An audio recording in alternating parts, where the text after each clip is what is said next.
Ladies and gentlemen, Madam Minister, Excellencies, ladies and gentlemen. Our topic today is the current situation in Bangladesh. And we have two speakers. I'm delighted to welcome our main speaker, Dr. Dipu Moni, who is the Foreign Minister of Bangladesh in the Awami League government led by Sheikh Hasina. I'd like to express my thanks both to the Ambassador of Bangladesh for proposing this meeting and my thanks to Dr. Moni for coming here to speak. And may I welcome you, ma'am, to the European Institute for Asian Studies. I would also like to welcome my friend Paulo Casca, a former member of the European Parliament and the founder of the South Asia Democratic Forum, where he is the executive director. Dr. Moni has come a long way to be with us today. Paulo Casca has come all of 500 meters from his office here in Brussels, but we are grateful for both of them for coming. I shall introduce each of them properly when it is their turn to speak. First, however, I have been asked to make some remarks, and I see I've been given about 15 minutes to do this, so I had better say something sensible, possibly. This is not the first meeting our institute has had on Bangladesh. In fact, one of our very first seminars, which took place in about 1991, dealt with Bangladesh and its relations with the EU. Also, about 12 or 14 years ago, we were very much honored to have an address given by Sheikh Hasina herself. Now, some background about Bangladesh. I'm informed that the name Bangladesh means something like the country of Bengal, or we might say Bengal land.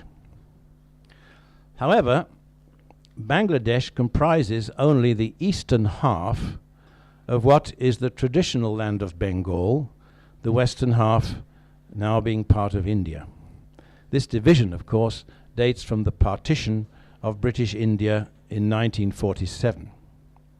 Bengal, as you certainly know, is situated in the northeastern part of the Indian subcontinent, where the great river systems of the Ganges and the Brahmaputra meet and flow into what is appropriately named the Bay of Bengal. As a result, Bengal is a very fertile land.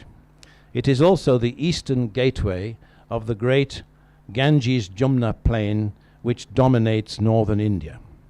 It is thus of great economic and strategic importance. Bengal has its own language, Bengali, and a long history which give Bengali people, whether they're from Bangladesh or the Indian part of Bengal, a distinct identity. Now, in a few minutes, I want to try to give you a very brief examination of Bengal's history. Bengal's history can be divided into 4 periods. Now, those of you who are here from Bangladesh don't have to listen to this because you're supposed to have learnt this at school. 4 periods. An early period which lasted till about 1230 AD. That was the pre-Muslim period. Then a Muslim period which we could say lasted from about 1230 to 1737, a very key date. Then what we might refer to as the colonial period from 1737 until 1947, or depending, 47, colonial period for us. 1757. What did I say? You said 37. No, 1757 to 1947. And finally, the post-colonial period since 1947. I will go very, very, very briefly over the first 3 and then concentrate rather more on the post-colonial era. Now, in the early first millennium BC, there was a kingdom which roughly corresponds to today's Bengal. amongst several other kingdoms. However, it was incorporated by a neighboring kingdom which was called Magda, centered on Bihar, the capital of which is now what is called Patna, which is the capital of Bihar. Some heads are nodding. This gives me great encouragement. Bengal was then incorporated into a series of great Indian empires. There was the Nanda Empire, which lasted from 424 BC to 321 BC. The Mauryan Empire, which lasted from about 322 to 185 BC, and the Gupta Empire, which lasted from 320 AD to 550 AD. Then there was a period under what was called the Pala dynasty, which was itself based in Bengal. This is sometimes referred to as the Golden Age of Bengal and lasted from about 750 AD to 1174 and was followed by a Hindu dynasty called the Sena Empire, which lasted from 1070 to 1230. Now, under the Pala dynasty, there was a lot of emphasis on Buddhism, but the Sena dynasty was reverting to Hinduism. And during this time, Islam was first introduced into Bengal by Arab merchants, only by Arab merchants, but it started to take root then. In 1206, a combination of Afghans and Turks conquered northern India and formed what was called the Delhi Sultanate. And the Delhi Sultanate, under a number of dynasties, lasted until 1526. So we've already now covered 2,500 years in about 4 minutes. That's pretty good going. However,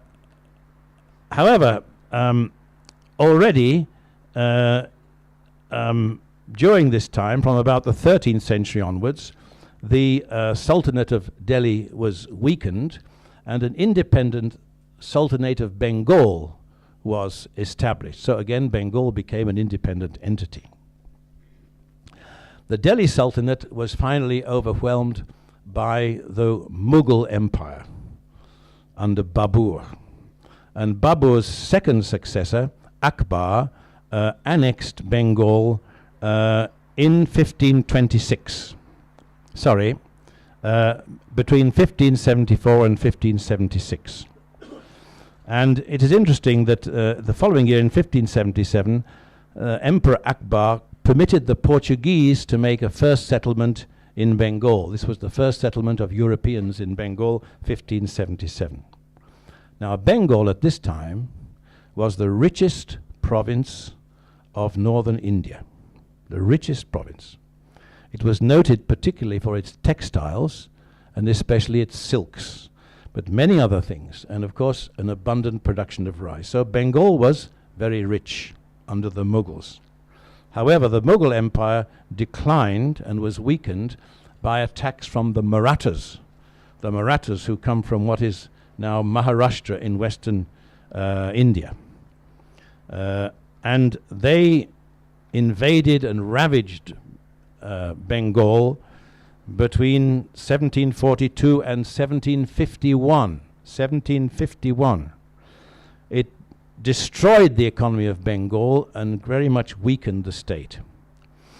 The Marathas were actually crushed in 1761 by the Afghans at the Battle of Panipat, but that's by the way. But they largely disappeared after that. During this time, Calcutta had been developed by the English East India Company late in the 17th century with the permission of the Mughals. And then a problem arose between the local ruler of Bengal, the Nawab of Bengal, who by that time had become more or less independent of Delhi.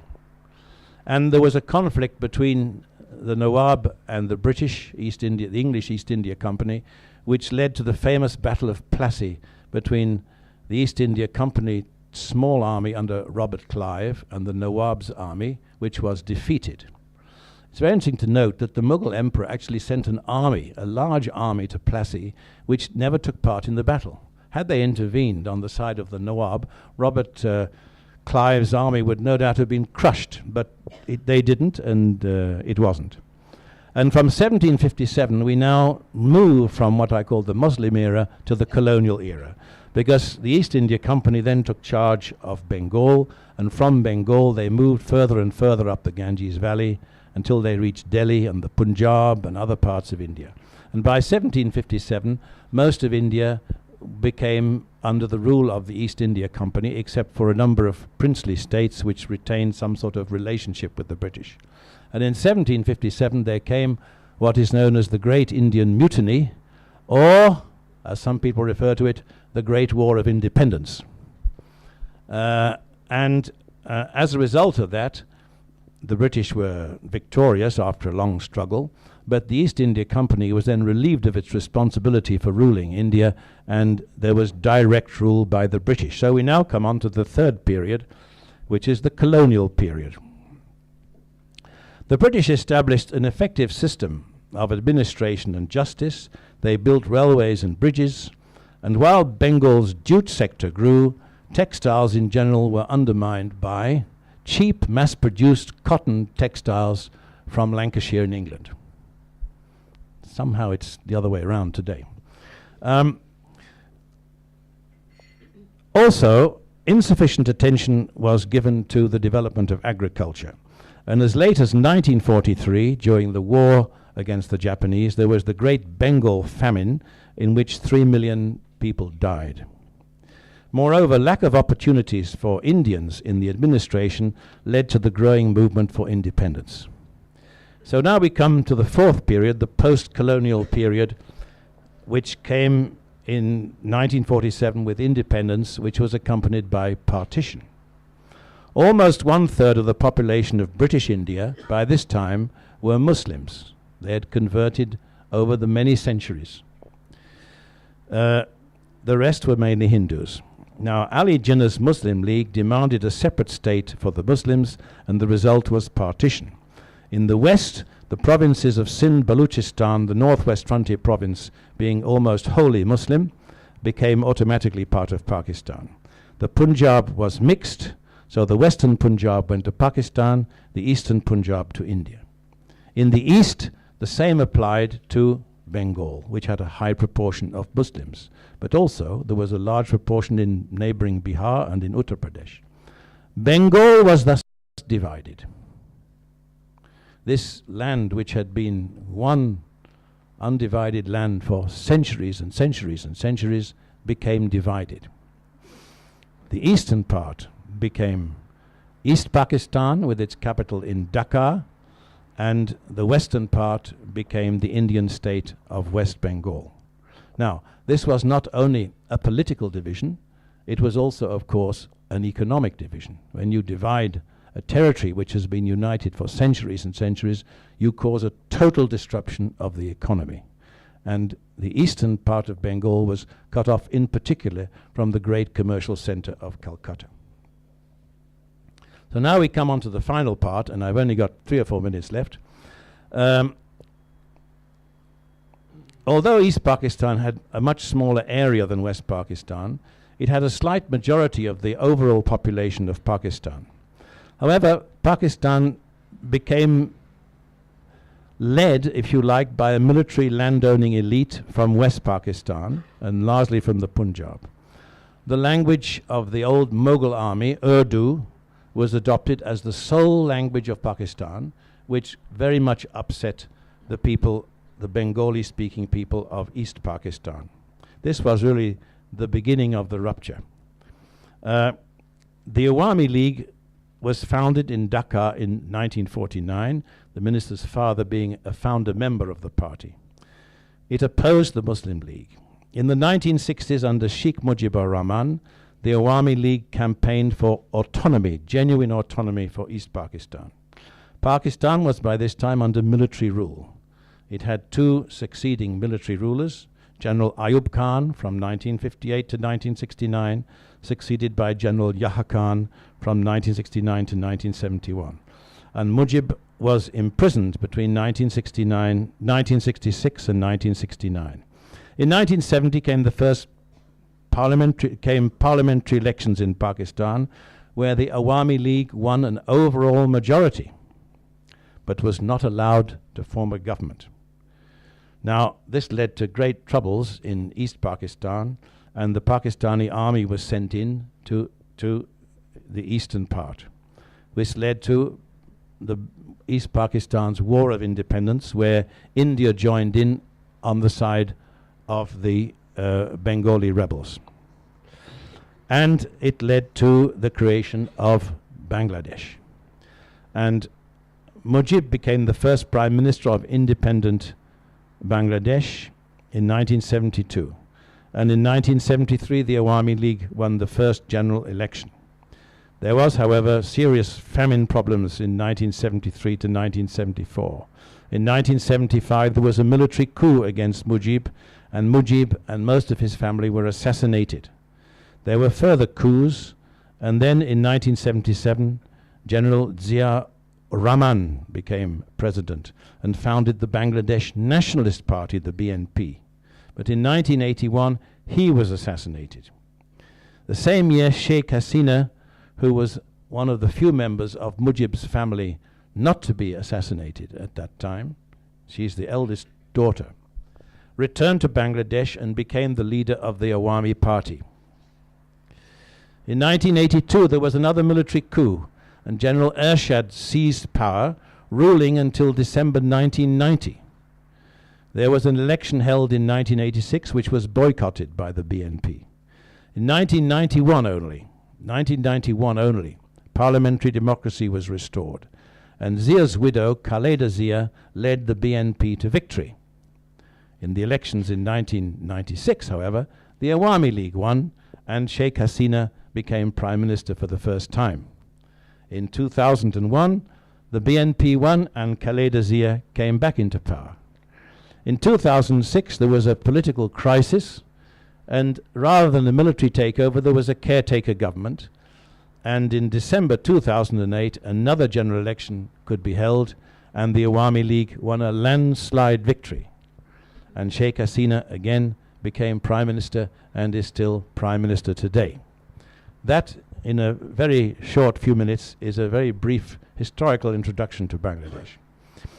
East Bengal, as I said, Bangladesh as it now is, was cut off from West Bengal. This was harmful to the economy. And an independent Bangladesh took the initiative to set up a process of diplomatic contacts with its neighboring countries, which led to the establishment of the SAARC, the South Asian Association for Regional Cooperation, in the mid-1980s. And SAARC has developed its preferential trade area, SAPTA, and now its free trade area, SAFTA. So in a way, Bangladesh, East Bengal, is being reintegrated into a general economy of South Asia.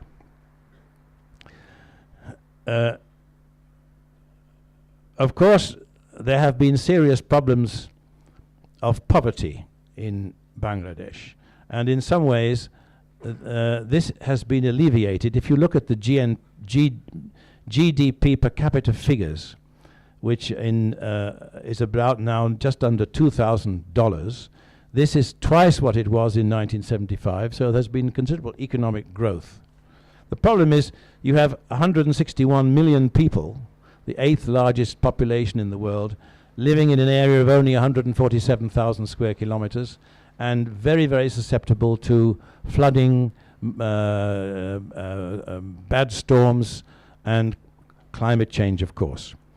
One thing that has helped the economy recently has been the growth of the textile sector, and Bangladesh is now the second largest exporter of textiles in the world after the People's Republic of China. But the textile industry suffers from very low wages, which is why big multinational companies want to go there, and poor working conditions, particularly in the field of health and safety. There have been a number of accidents and fires, and earlier this month there was this catastrophic collapse of the building where several textile companies operated, which has led to about 1,100 deaths. Who was to blame? Who was to blame? Certainly the owner of the building was to blame. Certainly the owners of the factories operating there were to blame.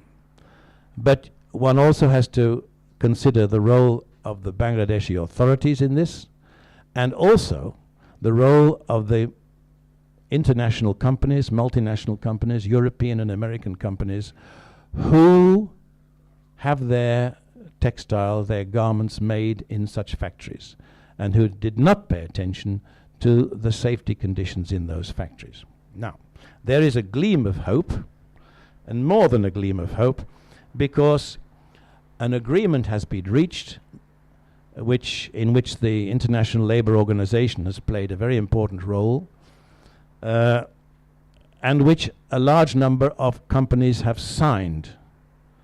And this is a binding agreement, and also is to provide a fund to help with inspections of factories.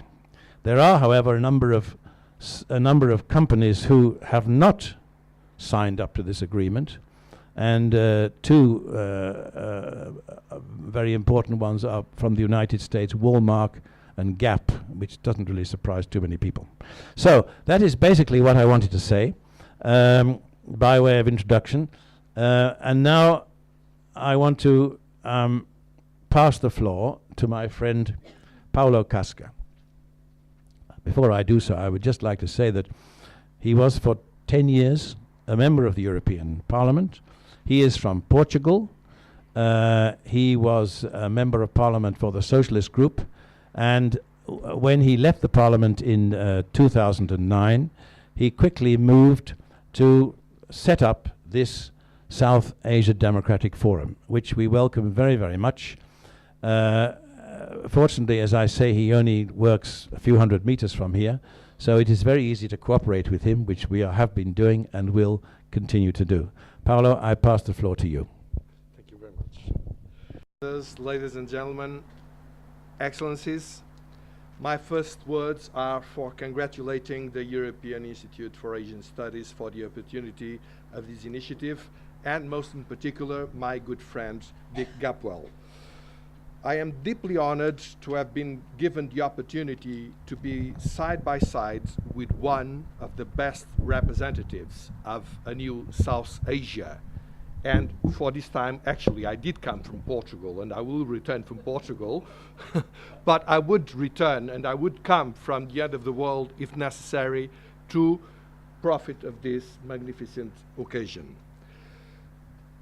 Madam Minister, since your election as chairperson of the Commonwealth's Ministerial Action Group, you have been leading the way at the world stage for some of the most fundamental challenges humanity has been facing: how to combat poverty, unemployment, and fanaticism, empowering women, promoting tolerance, peace, democracy, and development. I thank the international community in general, but us in particular in Europe. We owe you much for your leadership on the issue of potentially hazardous green gas emissions, combat to poverty and unemployment. Allow me, however, to dedicate these few words to the issue that brought us here, and this is your own country plight for development and the strengthening of a state of law.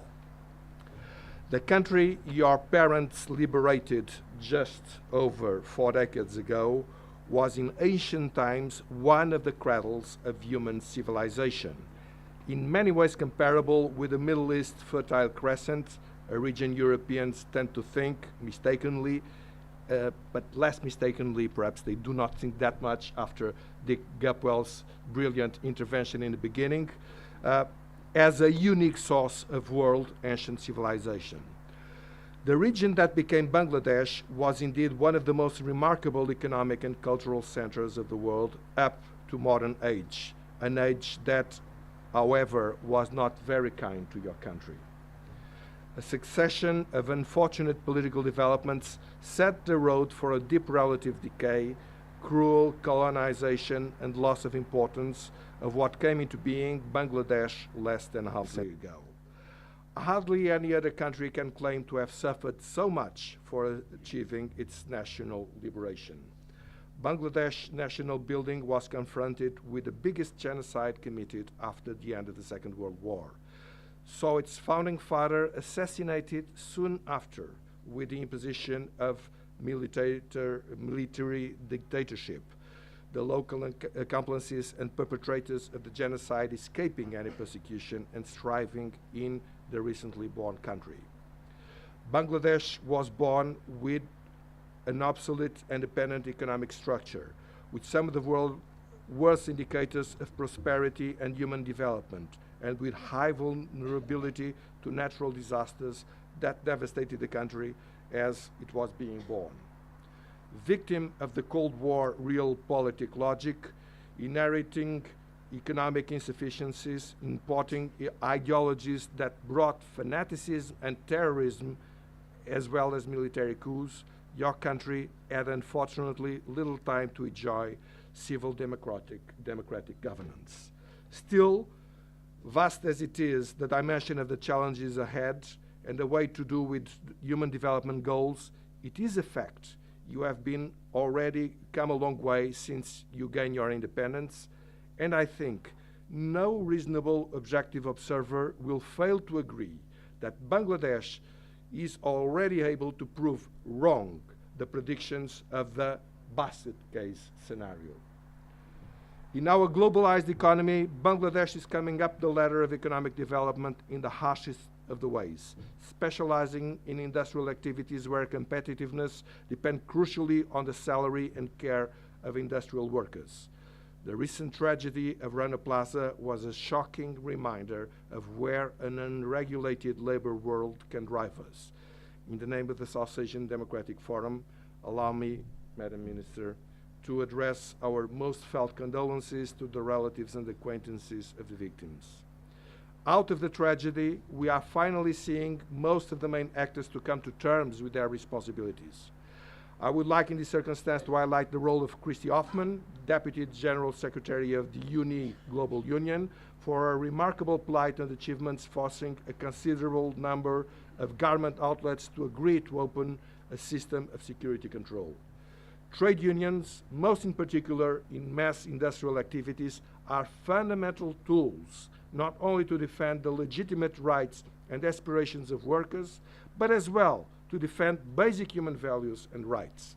The steps given by the Bangladeshi authorities into respecting the rights of workers, female workers, most in particular, to freely organize themselves in trade unions are indeed very positive.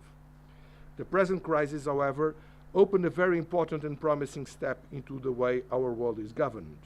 Whereas some spoke immediately of trade sanctions, and I think it is clear to all of us that the innocent Bangladeshi workers would be the main victims of such a ill-considered step, a growing majority of the world public opinion realized that each one of us has a role to play in ensuring human working conditions. Obviously, there are different levels of responsibility, but the world public opinion is realizing that if consumers take in due consideration the power they have, a lot can be achieved. Some years ago, an international circulation magazine revealed that out of the price paid by consumer for a coffee capsule, only 2% were to pay for the coffee. That is, 98% of the price of the consumer paid went to other things than paying for the coffee. This was the start of an important movement that made available to the public alternative forms of coffee trading. Similar calculations are now being made on the garment industry, getting to not so different results. Some of the calculations are telling us that an extra 8 cents paid for a t-shirt could guarantee the application of safety standards in the industry. As it was the case with coffee, we cannot expect the present conscience of the situation to be enough to overcome all injustices. But it certainly is a first step and an invitation for the participation of all of us. It is now fundamental that the European trade authorities will read carefully the message that the European public opinion is conveying. Europeans do not want to punish the Bangladeshi workers. Europeans approve the measures trade unions, some business leaders, and the authorities are taking. What is now necessary is a clear follow-up by the traceability of products, the labor conditions in their manufacturing, as well as their environmental impact. But as I have understood, your government is rightly thinking on what shall be done to develop your national economic fabric and to accede to new markets and opportunities. Our SADF survey on Bangladesh that we did in cooperation with Gallup showed a country where prevailing optimism on its economic prospects with a vast majority keen on developing cooperation within South Asia. Most importantly, Bangladeshis view education as the highest of the values. This is the key reason why we think Bangladesh has all the potential to overcome its challenges. According to the same poll, more than 90% of Bangladeshis see regional cooperation, for instance in water management, as a means to ensure better flood and drought control, clearly indicating the way forward to deal with this potentially divisive issue.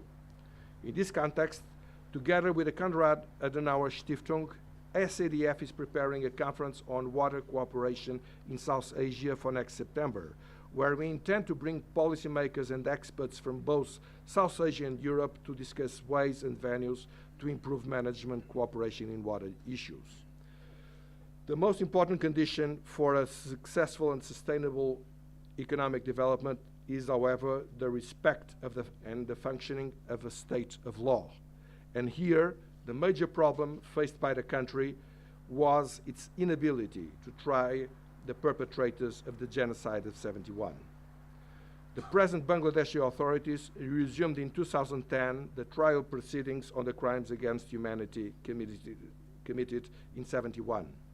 These proceedings faced a wide resistance centered, not surprisingly, on the main instigators of the genocide who are still alive and are for the most part political leaders of religious extremist forces, but also on a very active lobbying at the international arena. Apart from the intense lobbying, sometimes most awkwardly performed by associations which were supposed to defend human rights, this effort to end the reign of impunity met a crescendo of terror actions, which started by the destruction of countless Hindu and Buddhist temples and persecution of minorities that evolved lately to the demand of the institution of blasphemy laws.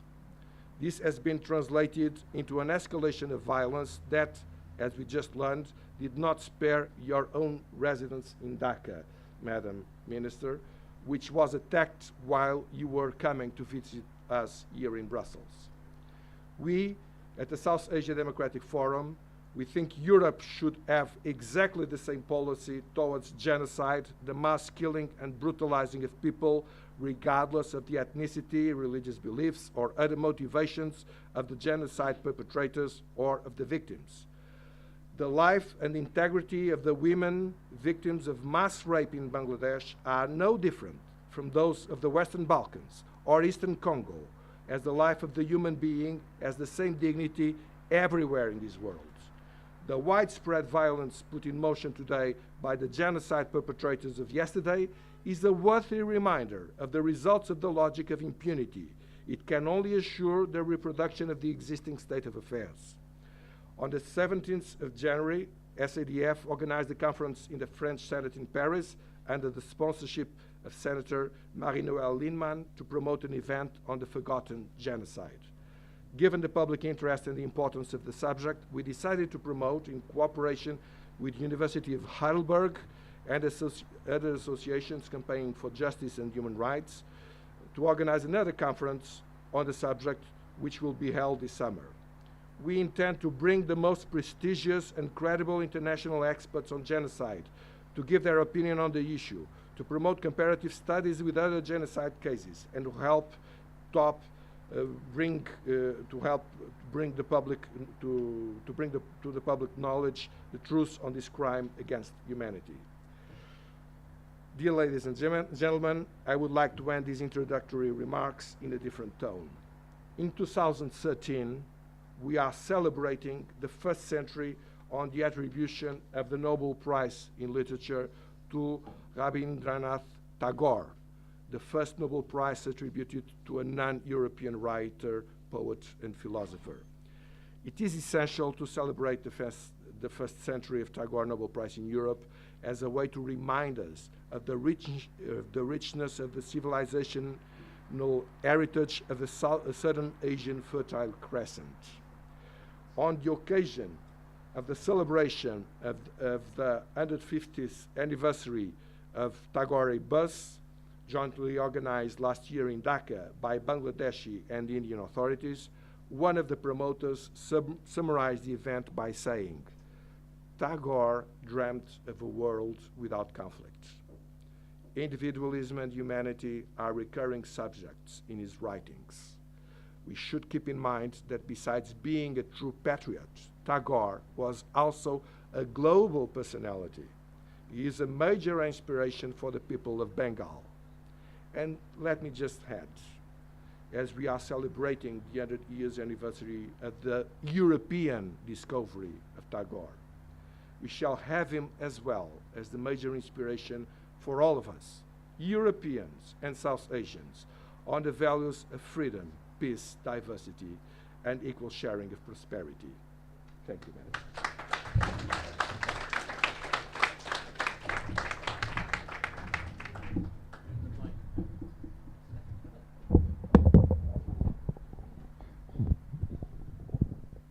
Paolo, thank you very much indeed. That inspiring contribution. Now, it is my great pleasure to ask Minister Dipu Moni to take the floor. But before you do, just a few words. The doctor in Dr. Dipu Moni is because she is actually a doctor, studying at Dhaka Medical College and also at the University of London and at Johns Hopkins University. So you combine South Asia, Europe, and the United States in your educational studies. As a result, it is fair to say that Dr. Moni has a great interest in health matters. She also has taken a very great interest in women's affairs.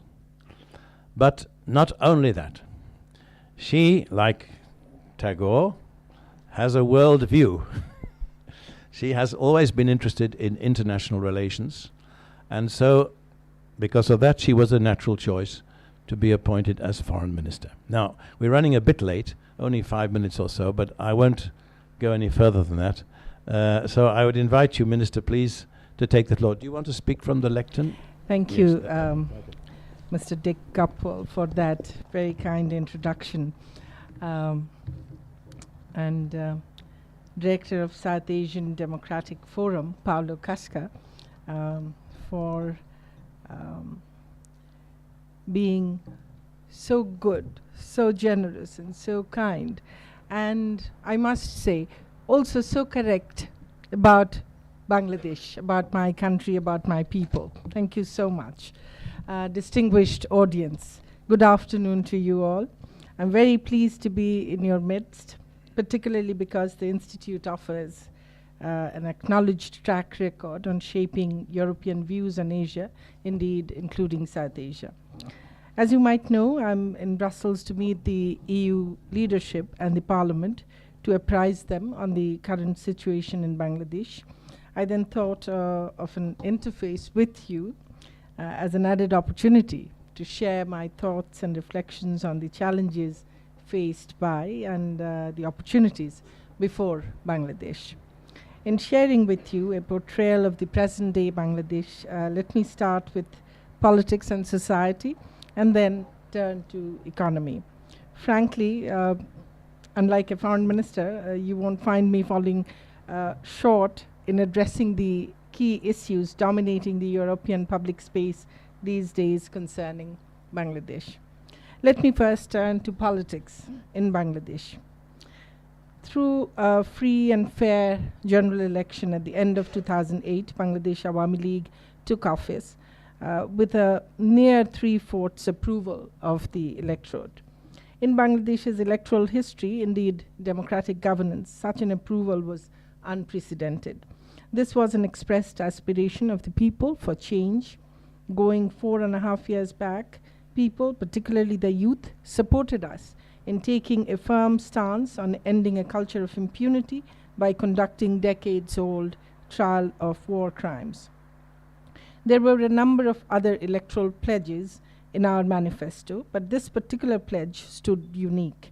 As things stand, I would stress this alone is certain to define Bangladesh politics of today and of the days to come. In that context, the recent months have seen a marked concentration and exposure of the ultra-religious forces that Mr. Paulo Casca did touch upon. While the Bangladesh Nationalist Party, our main opposition, has been asking for caretaker government, Bangladesh suddenly saw emergence of a new radical force, Hifazat-e-Islam. Early this April, they held a public rally at the heart of Dhaka's central business district and placed a 13-point demand. What is noteworthy of their demand is that they ask a radical role reversal of millions of our women. They ask women to stay off public space. They opposed a great bulk of progressive and secular measures of the state. They even called for abrogation of one of the last yet defining amendments to the Constitution.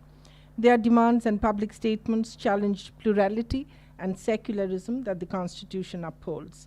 Simply put, not only were these demands regressive, but these clearly challenged the very basis of the fundamental principles on which the Bengali nationalism and the statehood of Bangladesh was formed 4 decades back. However, driven by our firm belief in upholding freedom of assembly, in spite of criticism, the government let Hifazat-e-Islam hold rally at the heart of Dhaka city. But as they placed their charter of 13 points, we responded in the public domain that most of those were regressive and even run contrary to the aspirations, dreams, beliefs, and practices of people at large. A month down the line, on 5th May, they laid a siege on the 6 entry points to Dhaka city. This was at the central business district where the central bank and the headquarters of the key commercial banks were located. The government again allowed them to hold their reportedly religious program, obviously within reasonable limits of the law. But throughout the day and proceeding to evening and late night, Dhaka witnessed a clear mayhem. Thousands of Hifazat leaders and activists resorted to unprecedented vandalism, arson, and destruction of public and private properties. They were actually intent on laying siege of the entire financial district and reduce it to ashes by the following morning. Unfortunately, many political parties got engaged in mobilizing their crack elements in creating complete lawlessness. Yet, the law enforcement agencies exercised utmost restraint and forbearance and urged the Hifazat activists to refrain from their destructive activities and proceed with the prayer program as permitted. The mindless rampage and destruction went on till long into the night. They even burnt the Holy Quran and other religious publications, for instance. As we found the program going way beyond their pledged peaceful one, the enforcement agencies decided to remove the estimated 50,000 people who were on the streets. The agencies and forces were fully mindful of the risks and took highest caution to avoid any casualty. Before kick-starting the operation, they gave public warning through loudspeakers. In the process, non-lethal weapons like tear gas, water cannon, sound grenade, and as a last resort, rubber bullets were used. After the operation, within and beyond Bangladesh, some has been trying to claim that hundreds, if not thousands, were killed, as against just 11 dead bodies found. That included one policeman. Our attestation is attested by scores of private TV channels, in fact 23 of them, who were broadcasting the operation live. It is just unbelievable for the agencies and forces to use lethal weapons during the operation in such wide presence of the media. The state's actions and response, as any rule-abiding citizen across the world would bear, had to flush the Hifazat activists as an affirmation of the government's duty to protect public interest and public property. While doing so, the government was indeed mindful of zero tolerance to any form of excesses and human rights violation by the law enforcement agencies on the line of duty. I must say, all said and done, government has maintained a balanced engagement with Hefazat to consider any demand that would meet reason and in resonance with the established societal values in Bangladesh. Obviously, on a larger note, the developments and the whole episode puts the contemporary Bangladesh in front of certain obvious questions. One is for Bangladesh politics to uphold the aspired and noble values enshrined in Bangladesh Constitution. Hefazat and the political parties who supported Hefazat stand to challenge those sacred principles. Indeed, these are the principles that people across the political divide have stood for all along in independent Bangladesh. We therefore surely do not wish to see any dilution of the values and principles because of short-sighted political agenda of a few. While any political force is free to opt or pursue its political belief, if its practice leads to hapless acts which eventually become antithesis of their own professed ideologies, objectives and known activities, and end up hurting the state and society, that surely is not acceptable. Yes, in a pluralist democracy, the differences are just natural among the political parties, but as we did see elsewhere across South Asia over the past decades, when the political parties try to ride over populist, truly short-lived and most risky extremist viewpoints, the deep-seated social fabric and eventually finely articulated political and societal social structure takes hit. The damage done in the process often prove difficult to recover. Sometimes, in fact, can hardly be recovered. In the furtherance of the views of Hefazat, what was worrying was the attempt to project a popularly elected government of the day as one against Islam, as atheist. At the same time, in a globalizing and post-9/11 world, any state can ill afford to witness emergence of such radical views or forces. This is just not because the short and long-term economic gains are non-existent. This is more because that is not representative or reflective of the true image of a 150 million plus people. This is what Bangladesh instead is known for: a tolerant Islam, majority subscribing to Sunni sect that asks for practice of Islam with moderation. In fact, the Islam that spread to our part of the world was Sufi Islam. We in Bangladesh, as much as friends of Bangladesh across the world, therefore observe these developments with caution. Dear friends, it would be useful also to consider the activities of the Jamaat-e-Islami Bangladesh, who have been rejected by the people, particularly the youth and women, for their radical interpretation of Islam. This is essentially to counteract the well-documented crimes against humanity and genocide committed against their very own people during the 1971 War of Liberation. There, let me thank you all in the international community, including human rights watchdogs, for remaining sensitized to such malafide campaigns and registering the truths as borne by eyewitness accounts and evidence. Dear friends, obviously contemporary Bangladesh political scene is in focus. It is often said the space for such unfortunate incidents has been created due to the absence of meaningful dialogue between the government and the opposition, especially on the issues of the modalities for holding the next general elections. As much as you already are aware, the incumbent government has never refused or shied away from dialogue. Prime Minister herself has gone on record to invite the leader of the opposition to dialogue a number of times in the past weeks, at whichever place appropriate. Obviously, our preference would be the Parliament, for we believe in making the seat of legislature effective and functional. We thus have been inviting the opposition to dialogue, ideally in the Parliament. Prime Minister Sheikh Hasina has also urged the opposition to join the next Parliament session in June and raise their demands for what they consider should be the modalities for holding free, fair, and credible elections, obviously within the constitutional framework. She further said the government would listen to those demands and would make every possible effort to realize those demands on reasonable and mutually agreed grounds. She has even presented a tentative outline of the potential form of the government that would work to support the National Election Commission during the 3 months interregnum for holding the elections. Her suggestion has been to constitute the interim government with elected representatives from major political parties. This is essentially to uphold its truly impartial and inclusive character. Where we are stuck is that the government's such overtures have not yielded any specific response from the opposition, at the least on the offer of dialogue. The opposition has rather imposed the condition of reinstating the caretaker government provision into the constitution for the dialogue to take place.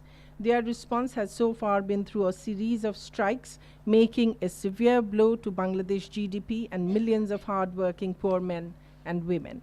In this context, I should stress that the provision of caretaker government has been removed from the Constitution following a Supreme Court verdict and lengthy debate in the Parliamentary Committee.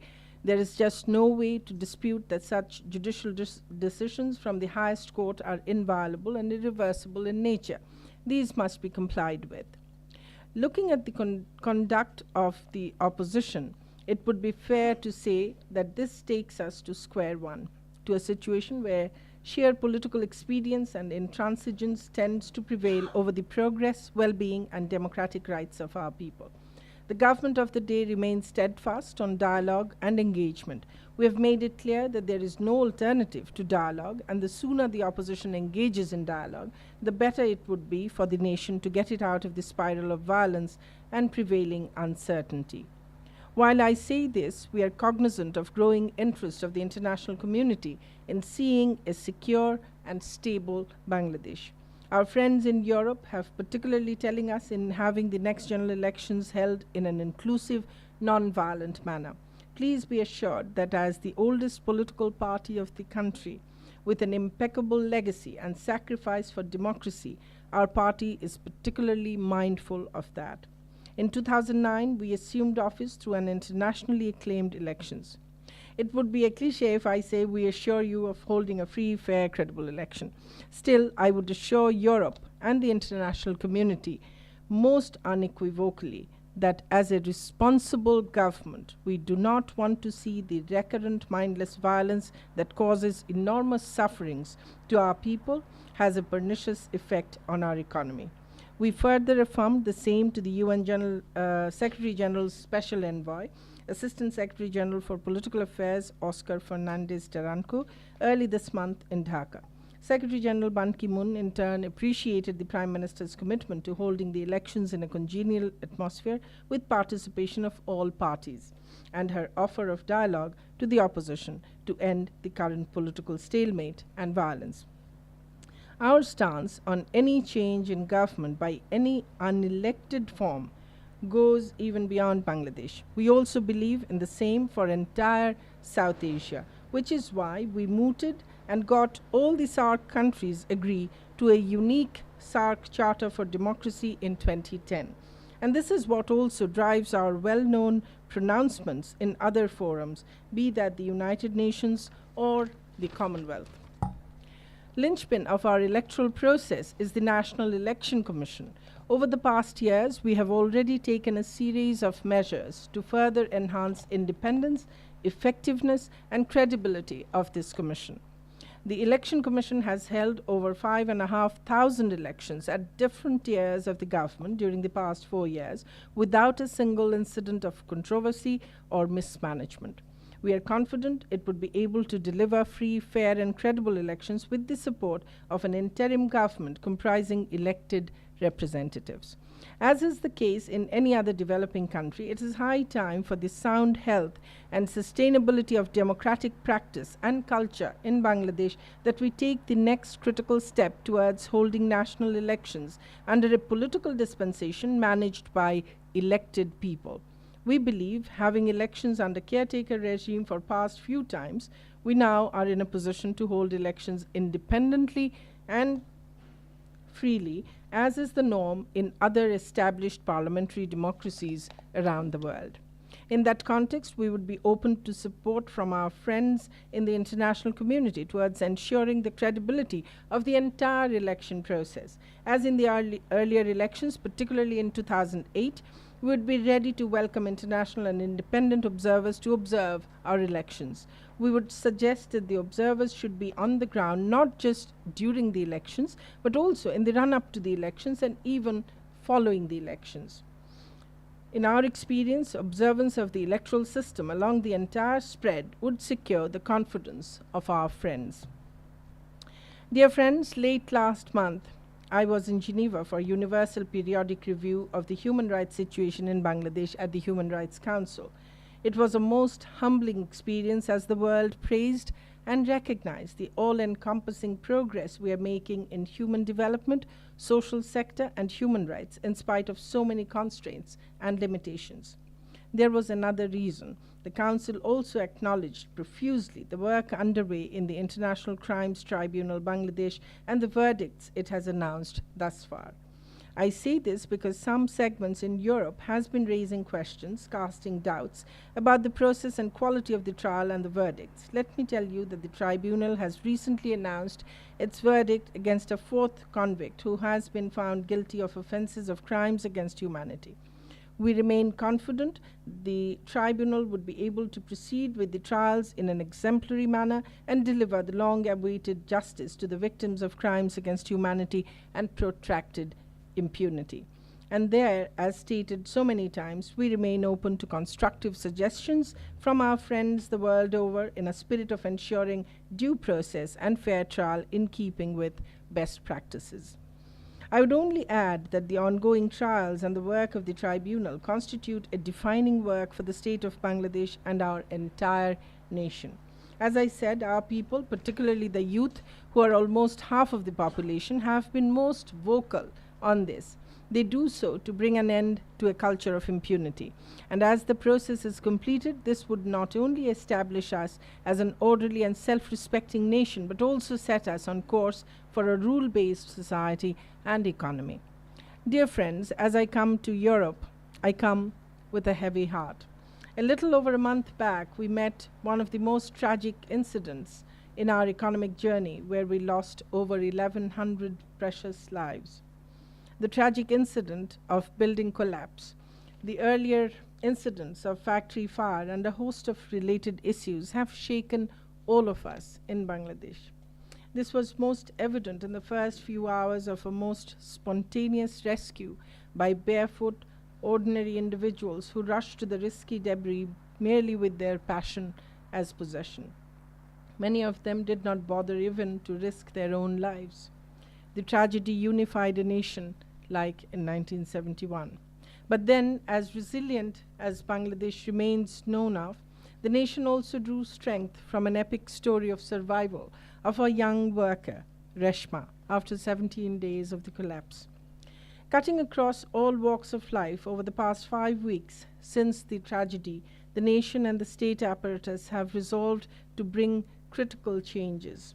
I have no hesitation in saying that neither the industry nor the state is in denial of whatsoever we were to act on as stakeholders. That's why in 10 days since the tragedy, together with the international community, the government, the employers, the workers, adopted a joint declaration with support from the ILO. We have outlined specific measures to take in a time-bound manner. This has since become the singular reference point to reshape or reorder the entire export-oriented RMG industry in Bangladesh. In Brussels last evening, I met EU Trade Commissioner Karel Gucht. We discussed at length on all the related issues, candidly and openly. Following our meeting, we also issued a joint press statement which would further testify our intention and commitment.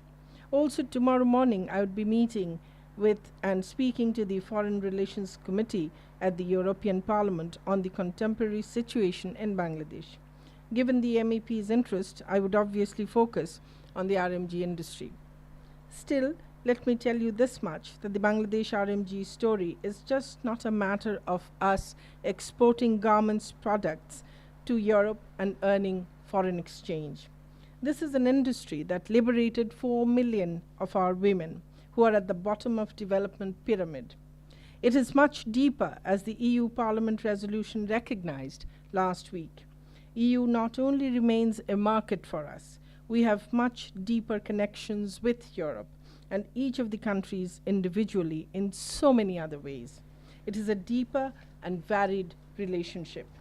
And we remain thankful to Europe and friends like you that at this difficult and challenging time, Europe appreciates and encourages us to correct affairs on the ground.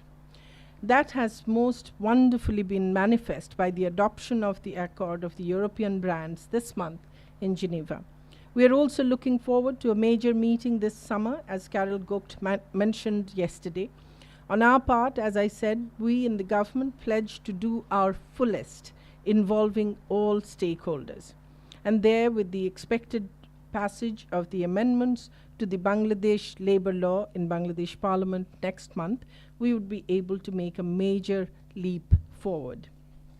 Dear friends, today independent Bangladesh is 42. In our initial years, Bangladesh was most often referred for floods, poverty, etc. But in the 4 decades of journey, we proved many theories and pundits wrong. Bangladesh showed that despite so many challenges and limited resources, it is possible for a low-income country to achieve significant progress in key social indicators. Bangladesh is now rated for health profile of women and children, primary and secondary education, especially for girl child, overall empowerment of women. Bangladesh economy continues to expand on a sustained footing. For a decade, Bangladesh economy has grown at a sustained 6%. With a GDP of $120 billion US, we have the 3rd largest economy in South Asia. Our export is rising in value and in products. Our private sector is stepping into a new range of production and in new markets. We now produce high value-added, technology-intensive and world-class products in pharmaceuticals, porcelainware, furniture, light engineering, and of late, ocean-going vessels. We are also coming up in ICT sector. Export of software and related services promises much. Various global assessments thus consider Bangladesh as the next growth story. Much of it is manifested in a higher credit rating for Bangladesh. During the economic crisis in Europe and the US in the past years, Bangladesh stood resilient. We even could increase our overall exports. The true resilient Bangladesh is mostly reflected in Bangladesh agriculture. In production of over 33 million tons of food grains, we actually increased our food production more than 4 times in 4 decades, while our arable land is shrinking. Actually, agriculture production has grown faster than our population growth. Only last week, we estimated this year Bangladesh would have to import just around 20,000 metric tons of rice, the lowest in last 16 years. In fine, much of present-day Bangladesh is a result of a combination of prudent policies of the government, a vibrant civil society and press, and the state's appreciation of their role, a booming private sector, drive and innovation of entrepreneurs, and the youth. The road ahead is promising, as we have a very young and trainable workforce, basic skills of the workforce, and a rising private sector. In terms of values, we take pride in our democratic governance, institutions, and practices in public affairs. If not anything else, this is surely manifest in having 15,000 women elected at the lowest tier of local government, 20 MPs elected directly, 50 elected against reserved seats in the parliament, 5 cabinet ministers, the Speaker of the House, the Deputy Leader, the Leader of the Opposition, and of course, the Prime Minister, all women. The other dimension of Bangladesh is her strategic depth. This is what is drawing Europe, the US, China, India, and many others to Bangladesh in recent times, in spite of all you may read or hear in the public domain. This was echoed just 3 days back at the second partnership dialogue that Bangladesh and USA held in Dhaka. Bangladesh must not, therefore, be viewed as a market of 150 million people alone. Having Southeast Asia and Far East to our east, we have major producer economies of the world. Bangladesh is to be viewed as a natural gateway and emerging production and distribution hub. To further all, our government launched Vision 2021. The idea and objective is to transform Bangladesh into a middle-income country by the time Bangladesh turns 50. I would close by underlining that Bangladesh not only stands as a resilient, dynamic, skillful, and innovative people and an emerging economy, she also offers a strategic hub in a burgeoning Asia-Pacific region in the 21st century. Here is a state and people who pledge to develop themselves for their own betterment.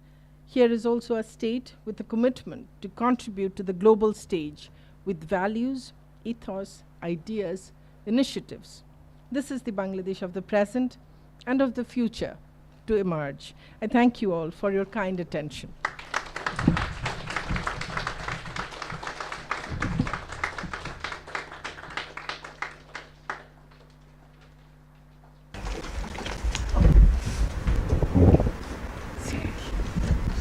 Minister, thank you very much for your very frank expose. I'm sorry we're running a bit late, and I believe you have to leave at 2 o'clock sharp, is it? Or because we started a few minutes late because the room was so full, getting everybody in was not terribly easy. But we do have time, maybe half an hour for questions. I would like, if we could first take questions regarding the internal political situation, which from the first part of your talk. Then maybe if there are any questions on international issues, regional SAARC issues or other international issues, we could take them second. And then thirdly, if we could deal with economic issues, including the problem of the textile sector. So if anybody has questions on the internal political situation, the forthcoming elections, the multi-party system and so on, please, would you...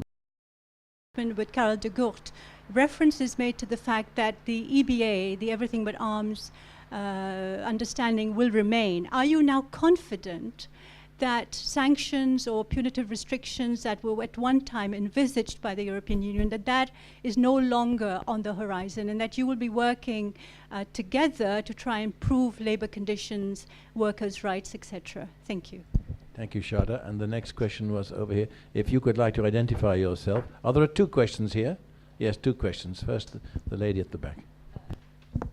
Hello, good afternoon. Thank you very much for these very interesting contributions. Thank you, Minister. I would like, first of all, please, a clarification. Could you please introduce yourself? Pardon me. Anas Amit from the European Parliament's Human Rights Actions Unit.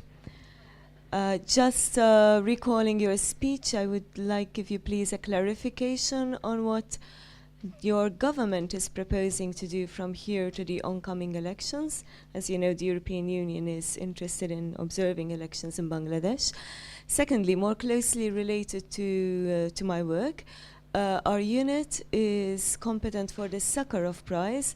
A Nobel Prize winner was mentioned here, but Bangladesh has a Sakharov Prize winner. Back in 1994, Taslima Nasreen was awarded with the prize. She is unfortunately unable to live in your country. Recently, Sheikh Hasina has declared once again Bangladesh to be a secular state. But how far are we from making it safe for people like Taslima Nasreen to be able to return to their homeland? Thank you. Thank you. And the third question, and then we'll have a first round of answers. Hello. Good afternoon. My name is Manik Paul. I am representing HSCVM Europe, a human rights activist group having consultative status with the United Nations. My question is regarding the internal politics of Bangladesh. As it is commonly identified that one of the hindrances for uplifting socio-economic condition of Bangladesh is religious extremism-based political ideologies. In recent days, we have experienced with its consequences. to come out from this impasse of violence,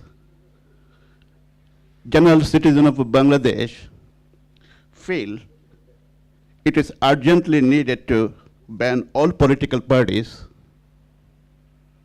Those are inciting political violence using religion as a tool. My question is that, what is the standpoint of Awami League government in this particular issue? In Bangladesh, we have seen in the past persecution of journalists, and there were also editors and prominent journalists who were attacked, who were murdered, who were persecuted. But since this government came to office, there hasn't been such incidents.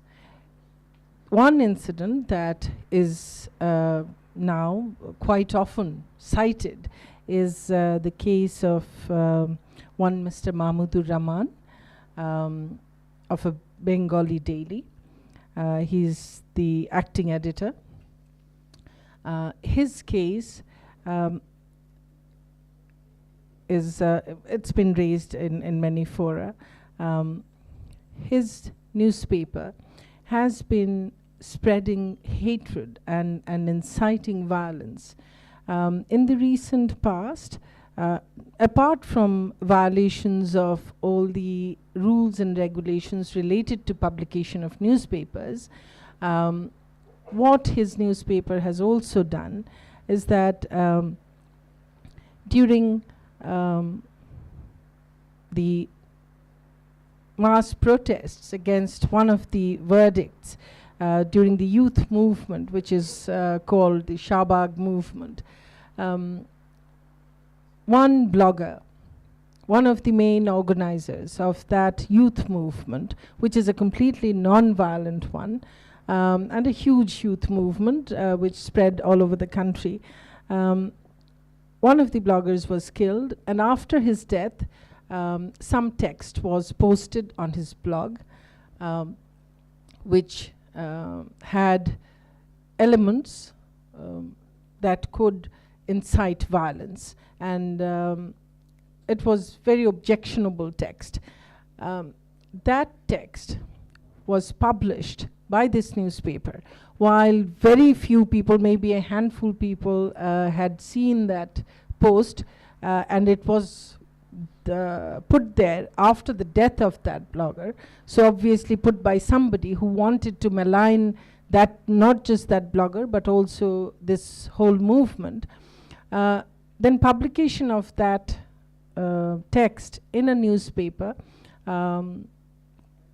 incited huge violence, and many people died in that violence. Not just that, they also, the same newspaper published a photoshopped photograph of the Gilaf changing ceremony in Kaaba. It's an annual ceremony in Kaaba, the holiest place for Islam, and they photoshopped that photograph and then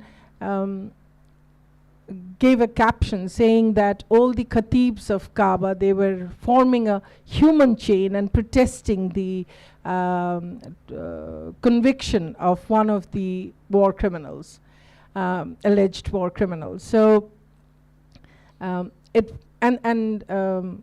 just before that, I think, around the same time, they also published a news item saying that the same alleged war criminal's face has been sighted in the moon. So in a country where people are very religious, and also there is poverty and illiteracy as well, publication of these news items created mayhem. And he was arrested because of these reasons, his violations, and also violations of rules and regulations related to the publication of his newspaper. He was not, it cannot be seen as a persecution of a journalist for portraying the truth. It's rather the opposite. Somebody putting out lies, and through those lies inciting violence, in which violence a large number of lives were lost. Other than that, I was given a figure and some incidents by certain institutions, and I looked at those, and I found out that most of those deaths, number is very limited, but however, any death is too many. But those deaths occurred in accidents. Well, just because somebody is in journalism, I'm sure we do not automatically become immune to accidents or as such. So those were deaths due to road accidents and other kinds of accidents. No reason to believe that there was anything other than that. So I don't think that protection of journalists is a major issue now, but it was a major issue in the past, and our party, being at the receiving end of human rights violations, violence, and all kinds of atrocities in its 64 years of history, most of its 64 years of history, we have always been the protagonists in favor of the rights of journalists and overall human rights. So we would not allow persecution of journalists to take place under our watch. Definitely not. Then sanctions, punitive actions by EU. I think from the very first statement from the EU, and that one was, I think, from Lady Ashton and Mr. Gucht. It was a joint statement. I believe that was a very positive one, a very supportive one, because they talked about incentivizing responsible management in the RMG sector. At the same time, they did talk about corporate social responsibility of the major buyers. So I believe that was a very positive and very supportive stance. And since then, we have been engaging with EU on this matter, and we have found them always very, very supportive and very, very positive. So I don't think that while Bangladesh, all the stakeholders, including the government, the owners of the factories, the workers, all other stakeholders, while we are acting together and working tirelessly to identify the problems and then take corrective measures, while we are engaging in that, there is any possibility or probability of sanctions or punitive actions.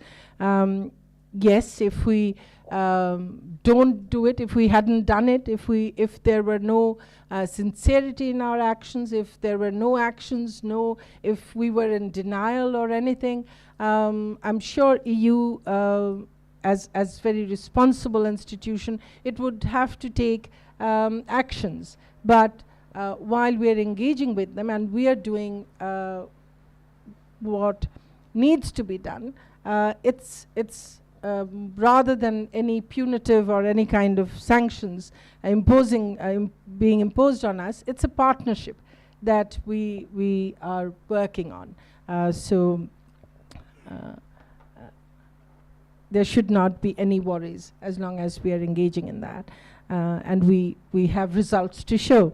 Then actions from now till elections. Government, you see, for the elections, as I said, the Election Commission for the first time in our history now is totally independent and very strong. Through our Election Commission Secretariat Act 2009, we had ensured its independence from the executive. And then through our 15th Amendment to our Constitution, we have ensured total financial independence as well. The process of appointing the commissioners has been done through a wide consultative process with all political parties and through appointing a search committee, which has been acclaimed by all the political parties in the country. And so the Election Commission will do its work.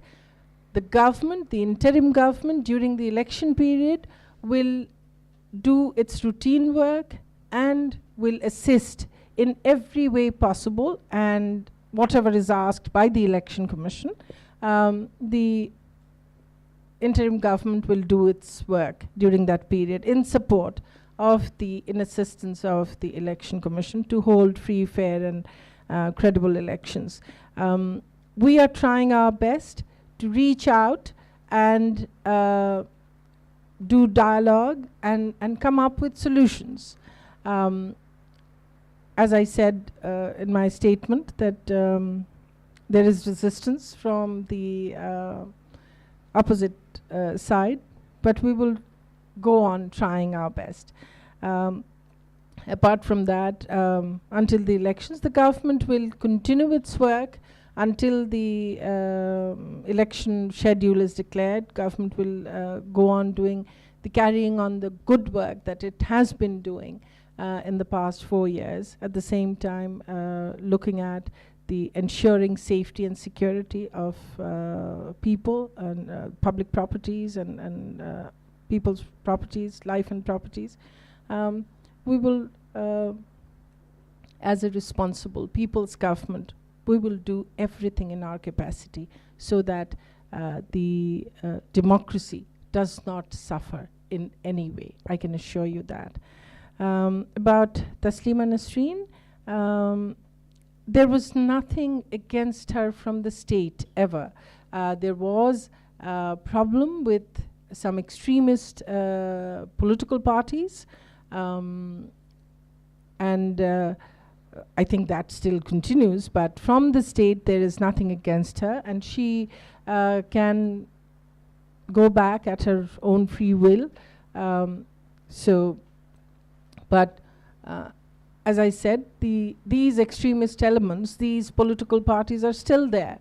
And we have also just talked about the recent rise of this Hifazat-e-Islam, supported by our major opposition, and how they view women and their way of thinking. Yes, definitely, because of her writings and her views, there can always be questions about the safety issues. And as I, being a minister, my house was also not spared. So these elements are there. There's no denial of that. But government will do its best in trying to ensure, with our limited capacity, whatever capacity we have, with all the constraints, but we will try our best to provide safety to our citizens. On banning religion-based political parties, this issue is currently in the courts. In the High Court, there is a case that is now going on, looking at this question. Once that is resolved, once a decision has been reached by the judiciary, the government will take its action. But now it's also up to the Election Commission whether they would look at the registration of some of these political parties, because their manifestos and their constitution of their parties not always, I think, they conform with our constitution. So the Election Commission also has a role in that capacity, whether registering them or deregistering them. But we are also waiting for the court's decision.